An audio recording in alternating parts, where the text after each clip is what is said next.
Jumpa lagi sobat, melanjutkan kisah sepasang ular naga di satu sarang untuk sobat semua. Kali ini dalam episode Empu Baladatu tewas. Selamat menikmati. Salam sejahtera dan bahagia untuk Anda sekeluarga. Pada episode sebelumnya dikisahkan Maisa Bungalan dapat menumbangkan Linggodadi. Meskipun demikian, pertempuran masih berlangsung terus dengan sengitnya. Termasuk Maisa Pukat dan Maisa Purti yang menebarkan maut di antara pasukan anak buah Empu Baladatu. Bagaimana kisah selanjutnya? Mari simak bersama-sama. Karena itulah, maka yang telah berjalan itu tetap berjalan terus. Maisa Murti dan Maisa Pukat berhasil melumpuhkan lawan-lawannya seorang demi seorang, jauh lebih cepat dari korban yang juga berjatuhan dari orang yang berdiri di pihak Empu Songondaru. Di dalam dinding padepokan, Maisa Bungalan masih berdiri tegak. Kadang-kadang ia masih menyempurnakan pernapasannya yang masih terasa belum pulih benar. Namun agaknya silirnya angin malam telah menyebabkan semuanya terasa menjadi bertambah segar. Cahaya bulan yang bulat di langit membuat malam bagaikan diterangi oleh berpuluh-puluh obor. Tetapi di arena pertempuran itu, darah yang membasahi tanah sekali-kali memantulkan cahaya bulan yang berkilauan melontarkan pengaruhnya yang aneh. Sejenak Maisa Bungalan berdiri tegak, namun ia pun kemudian melangkah lagi semakin dekat dengan arena. Orang-orang yang melihat langkahnya yang tetap menjadi berdebar-debar, apalagi mereka yang berdiri di arah langkahnya itu, seolah-olah mereka sudah mulai bercanda dengan maut, seperti yang terjadi dengan Linggodadi. Kematian Linggodadi benar-benar telah membuat setiap hati orang-orang Mahibit menjadi kecut. Bagi mereka, Linggodadi adalah siluman yang tiada duanya. Ilmunya, rasa-rasanya telah menyentuh langit. Tetapi di padepokan ini, ia telah mati terbunuh oleh seorang anak muda dalam perang tanding yang mengerikan. Maisa Bungalan adalah anak dan sekaligus murid Mahendra. Jika anaknya mampu membunuh Linggodadi, apa sajakah yang dapat dilakukan oleh ayahnya? Gumam orang-orang itu di dalam hati. Namun mereka tidak dapat mengingkari kenyataan itu. Mereka harus menerima kehadiran Maisa Bungalan, mau tidak mau. Dan sebenarnya lah Maisa Bungalan yang telah merasa dirinya menjadi semakin segar itu pun menjadi semakin dekat dengan arena. Jika Maisa Bungalan mulai menggerakkan senjatanya, maka tiba-tiba saja arena itu seakan-akan telah menyibak. Beberapa orang lawan segera terdesak sebelum mereka bertahan, karena Maisa Bungalan memang belum berbuat apa-apa. Maisa Bungalan mengerutkan keringnya. Di dalam cahaya bulan ia melihat wajah-wajah yang cemas dan bahkan ketakutan. Mereka tidak dapat lagi memusatkan perhatian mereka kepada lawan-lawan yang sebenarnya harus mereka hadapi, karena sebagian perhatian mereka telah mereka tujukan kepada Maisa Bungalan. Dengan demikian, sebelum Maisa Bungalan kembali menerjunkan diri ke kancah pertempuran, maka pasukan lawan pun telah terdesak perlahan-lahan. Betapa dada Empu Baladatu didera oleh kemarahan yang memuncak. Kematian Linggodadi memang menggetarkan jantungnya, tetapi kecemasan dan ketakutan yang melanda pasukannya benar-benar merupakan suatu penghinaan. Karena itu maka ia pun berteriak, "Hei, orang-orang yang menguasai ilmu yang dahsyat dan orang-orang maibit yang perkasa, yang memiliki kemampuan seperti burung alap-alap. Kenapa kalian menjadi kecut melihat tingkah laku anak muda yang tidak tahu diri itu? Apakah kalian mengira bahwa Maisa Bungaran memang memiliki ilmu melampaui Linggodadi? Itu sama sekali tidak benar. Itu hanyalah sebuah mimpi buruk yang kalian hadapi. Linggodadi memang sering meremehkan lawannya, dan ternyata ia sudah membuat kesalahan. Ia tidak menyangka bahwa Maisa Bungaran adalah seorang yang licik, yang memanfaatkan setiap kelemahan lawannya tanpa mengingat harga diri dan kejantanan. Empu Baladatu tidak dapat melanjutkan kata-katanya karena serangan Empu Sanggondaru yang justru bagaikan membadai. Namun demikian, Maisa Bungaran telah mendengar dan mengerti maksudnya. Sehingga karena itulah maka ia pun kemudian perlahan-lahan melangkah mendekati sambil berkata, "Empu Sanggondaru, jika Empu tidak berkeberatan, serahkanlah Empu Baladatu kepadaku. Aku ingin melihat apakah guru segala ilmu hitam itu mampu membuktikan kata-katanya." "Persetan," teriak Empu Baladatu. "Aku sudah bersedia digelari pembunuh orang-orang berilmu hitam. Bukan karena aku merasa kuat dan tidak terlawan, tetapi semata-mata karena aku ingin menyatakan betapa bencinya aku kepada ilmu yang sama sekali tidak berperi kemanusiaan. Karena itu biarlah aku mencoba apakah aku benar-benar akan tetap mempergunakan gelar itu setelah aku bertemu dengan guru dari segala macam ilmu hitam itu." Empu Baladatu menggertakkan giginya, tetapi Empu Sanggondaru yang menyerangnya terus berkata, "Biarlah anak muda, ia adalah adikku. Aku ingin mengajarnya agar ia sedikit mengenal sopan santun, seperti aku mengajarinya di masa kanak-kanak. Aku memang sering mencubitnya atau menarik telinganya jika nakal. Sekarang aku akan memperlakukannya seperti itu." "Gila, aku bukan anak-anak lagi. Aku akan membunuhmu." "Itulah kenakalanmu sekarang," jawab Empu Sanggondaru. Empu Baladatu menjadi semakin marah, tetapi ia tidak dapat berbuat apa-apa. Kemarahannya sudah tersalur sepenuhnya pada tata gerak dan serangan-serangannya. Tapi Empu Sanggondaru pun telah mengerahkan segenap kemampuannya pula, sehingga Empu Baladatu masih belum berhasil menguasainya. Bahkan ternyata bahwa Empu Sanggondaru mempunyai ketahanan jasmania yang lebih baik karena latihannya yang meskipun tidak terlampau berat, tetapi selalu dilakukannya pada saat-saat tertentu. Dalam pada itu pertempuran pun menjadi semakin seru, tapi di beberapa bagian dari arena itu telah terjadi perubahan. Orang-orang maibit yang kehilangan Linggodadi seolah-olah tidak lagi mempunyai kepercayaan bahkan kepada dirinya sendiri bahwa mereka masih akan mampu bertahan. Itulah sebabnya maka pada bagian-bagian tertentu pasukan Empu Baladatu telah mulai terdesak, meskipun Maisa Bungaran masih belum ikut langsung terjun ke arena. Demikian pula yang terjadi di luar dinding padepokan Maisa Pukat dan Maisa Murti, yang tidak lagi bermain-main telah membuat setiap lawan mereka menjadi berdebar-debar. Mereka telah dapat menilai betapa tinggi ilmu kedua anak-anak muda itu. 2-3 orang yang berhasil melepaskan diri dari lingkungan pertempuran yang riuh mencoba untuk menyusun diri dalam kelompok-kelompok kecil untuk menghadapi kedua anak muda itu. Tapi menghadapi kelompok-kelompok kecil yang demikian, keduanya itu pun bertempur berpasangan. Maka kelompok kecil itu sama sekali tidak mampu lagi untuk menahan keduanya.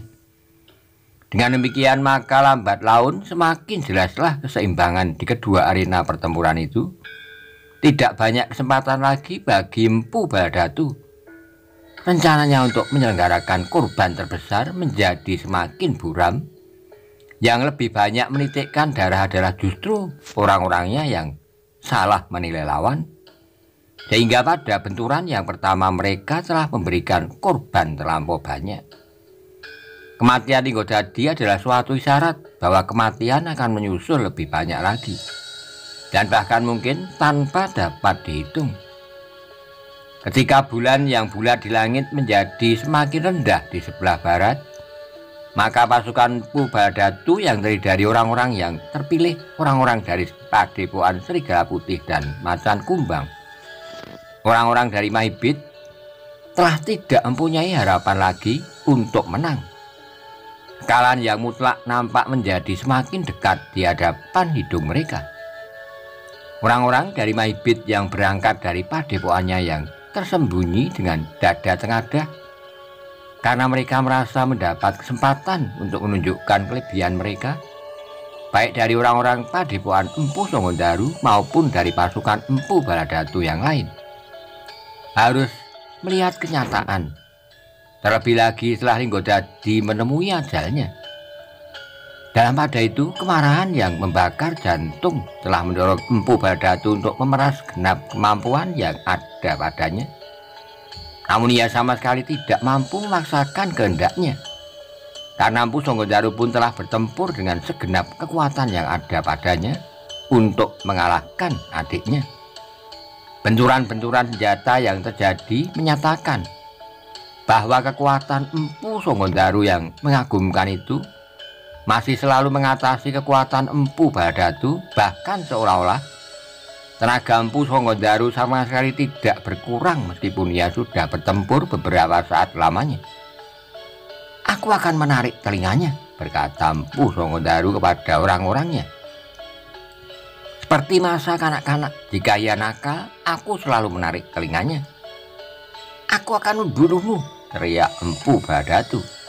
"Kau memang anak nakal dan keras kepala," sahut Empu Songondaru yang menjadi semakin tenang ketika ia melihat pasukannya yang mula-mula jumlahnya jauh lebih sedikit lambat laun berhasil menguasai keadaan.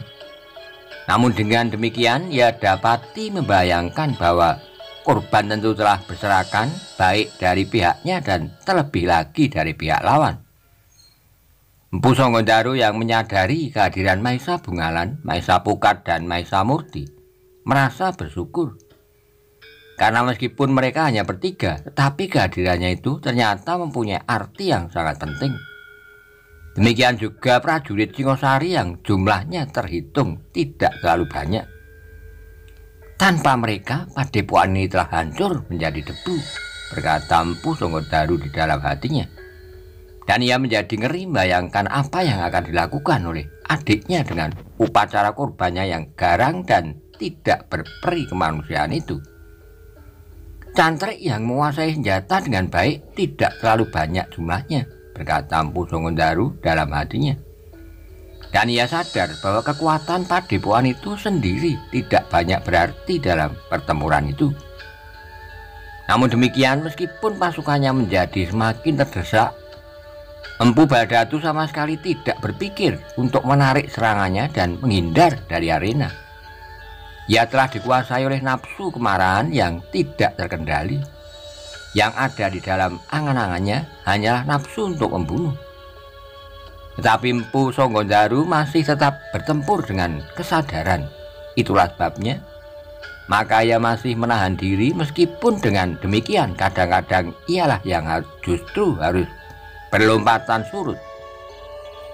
Dalam pada itu Maesa Bungalan yang bertempur di dalam dinding padepokan, Maesa Murti dan Maesa Pukat di luar padepokan benar-benar telah menjadi hantu bagi lawannya. Kehadiran mereka di setiap sudut arena telah mendesak lawan-lawannya, bahkan sebelum mereka mencoba melawan. Beberapa orang dari padepokan Serigala Putih dan Macan Kumbang bagian telah tidak berdaya lagi, sedangkan orang dari Maibit terutama yang berada di dalam dinding padepokan benar-benar telah kehilangan keberanian. Karena itulah maka pertempuran itu pun kemudian seolah telah berpusat pada kedua kakak beradik itu, seolah-olah mereka berdualah yang akan menentukan kapan pertempuran itu akan berakhir. Empu Songondaru yang menyadari hal itu telah membuat perhitungan-perhitungan tertentu. Ia tidak ingin melihat korban lebih banyak lagi yang jatuh. Karena itulah maka ia pun kemudian mengambil keputusan untuk segera mengakhiri pertempuran. Jika Empu Baladatu dapat dikuasainya, Maka orang-orang yang menyerang padepokan itu akan kehilangan kedua pimpinannya. Karena itulah maka Mpu Sanggondaru pun kemudian mulai mempercepat serangan-serangannya. Pertimbangannya menjadi semakin jauh ketika ia menyadari korban telah berserakan silang melintang. Jika terpaksa adikku menjadi korban, apa boleh buat? Tetapi tidak harus menambah jumlah tanpa dapat dihitung lagi, katanya di dalam hati. Sejenak kemudian maka Mpu Sanggondaru itu pun menggeram, seolah-olah kekuatan yang tersisa itu pun telah dikembangkannya dengan kekuatan-kekuatan yang tersimpan di dalam alam di sekitarnya, sehingga menjadi berlipat ganda.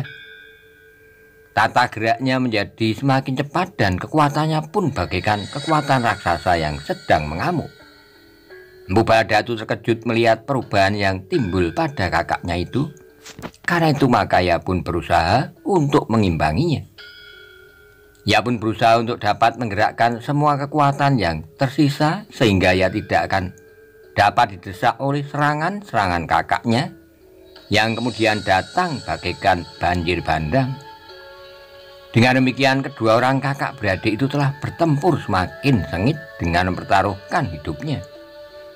Maisa Bungalan sempat perhatikan pertempuran antara kedua orang bersaudara itu.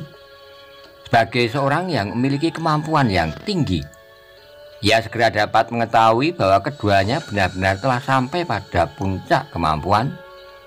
Sekali-kali Maisa Bungalan melihat Mpu Sanggondaru terdesak. Namun kemudian ia melihat Mpu Baladatu ada dalam bahaya yang langsung mengancam jiwanya. Namun pada itu maka ketahanan tubuh keduanya lah yang akan menentukan akhir dari pertempuran itu. Mpu Sanggondaru masih tetap dalam batas kemampuannya, sementara Mpu Baladatu seolah-olah telah kehilangan kekuatan sedikit demi sedikit. Ketika Mpu Sanggondaru menyadarinya, maka ia pun segera membuat pertimbangan terakhir. Dengan perhitungan yang mapan, maka ia pun kemudian memaksa Mpu Baladatu mengerahkan segenap sisa tenaganya. Serangannya pun datang dengan kekuatan dan kecepatan bergerak yang sudah sampai pada batas kemampuannya. Ternyata usaha Mpu Sanggondaru berhasil. Ia dapat memaksa Mpu Baladatu memeras semua tenaga yang tersisa, sehingga sejenak kemudian napasnya pun mulai mengalir berkejaran semakin cepat di lubang hidungnya. Maisa Bungalan yang berdiri termangu-mangu menarik napas dalam-dalam. Sekilas ia melihat pertempuran yang riuh itu, ia dapat saja terjun ke dalamnya dan membunuh lawan sebanyak-banyaknya. Tetapi ada sesuatu yang menahannya jika baru saja ia berada di dalam hiruk-pikuk pertempuran. Maka yang dilakukannya adalah sekedar menakut-nakuti lawan dan jika terpaksa melumpuhkan mereka tanpa membunuhnya. Sekilas Maisa Bungalan melihat bulan bulat di langit yang menjadi semakin rendah.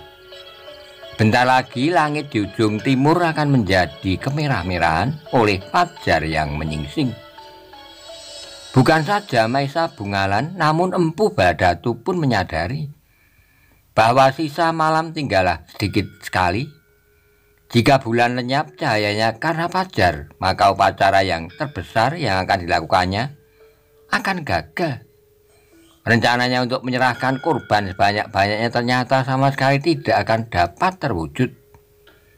Maisa Bungalan mengerutkan keningnya ketika ia memperhatikan pertempuran yang mulai menurun. Ia melihat Mpu Baladatu melompat jauh-jauh surut, sementara Mpu Sanggondaru melangkah maju dengan ragu-ragu. Baru kemudian Maisa Bungalan melihat bahwa sepercik darah telah merah pada tubuh Mpu Baladatu. "Gila!" teriak Mpu Baladatu.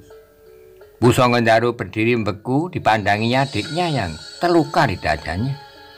"Baladatu," desisnya. Wajah Baladatu menjadi merah padam dalam cahaya bulan yang kekuning-kuningan. Dengan telapak tangan kirinya ia meraba lukanya dengan tatapan mata yang membara. Karena kemarahan yang menghentak, ia melihat darah mewarnai jarinya. "Kau melukai aku, Kakang," geramnya. Mpu Sanggondaru termangu-mangu sejenak, kemudian sambil maju selangkah ia berkata, "Bukan maksudku, Baladatu. Aku hanya ingin memperingatkanmu." "Inikah caramu memperingatkan aku?" Aku tidak sengaja. Omong kosong, kau akan membunuh aku. Ia berhenti sejenak lalu. Daripada aku mati karena tanganmu, lebih baik aku sajalah yang membunuhmu. Kau sudah tua, kau sudah cukup banyak makan garam. Karena itu biar sajalah kau mati. Empu Songgondaru termangu-mangu, tapi ia masih tetap berhati-hati.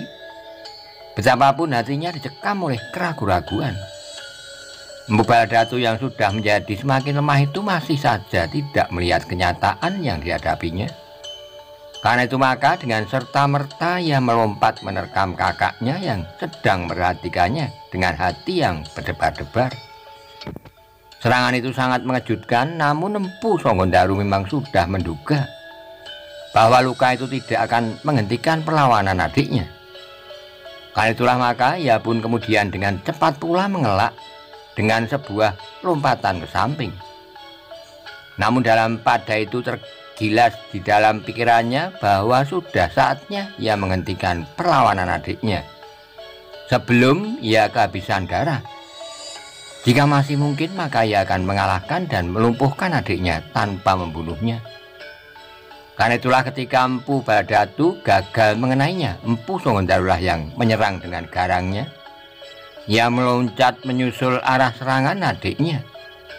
Dengan ayunan tangan kirinya ia menghantam punggung Empu Baladatu yang sedang berusaha mencapai keseimbangannya kembali. Serangan cepat itu sangat sulit dihindari oleh Empu Baladatu dalam keadaannya. Ia telah mengerahkan segenap sisa tenaganya untuk menyerang, sehingga darahnya bagaikan ditekan keluar dari luka. Itulah sebabnya maka serangan Empu Songgondaru itu langsung telah mengguncang seisi dadanya bagaikan rontok.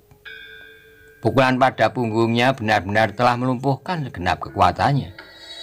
Sehingga terhuyung-huyung ia terdorong selangkah maju dan kemudian ia benar-benar telah kehilangan keseimbangannya. Sejenak kemudian Empu Baladatu itu pun telah terjatuh di tanah. Sekali ia berguling dan berusaha untuk bangkit, tapi agaknya tubuhnya telah menjadi sangat lemah dan tidak berdaya. Empu Songgondaru berdiri tegak bagaikan patung memandang adiknya yang terbaring di tanah. Sekilas ia melihat wajah yang pucat dan darah yang mengalir dari luka. Dalam pada itu pertempuran di dalam lingkaran dinding Padepokan itu pun menjadi riuh. Orang-orang dari Padepokan Serigala Putih, Macan Kumbang dan orang-orang Mahibit telah kehilangan pemimpinnya.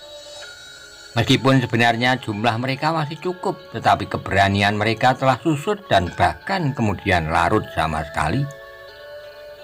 Apalagi apabila tatapan mata mereka tertumbuk kepada Empu Songgondaru dan Maesa Bungalan yang telah kehilangan lawan masing-masing, maka hati mereka pun menjadi kecut.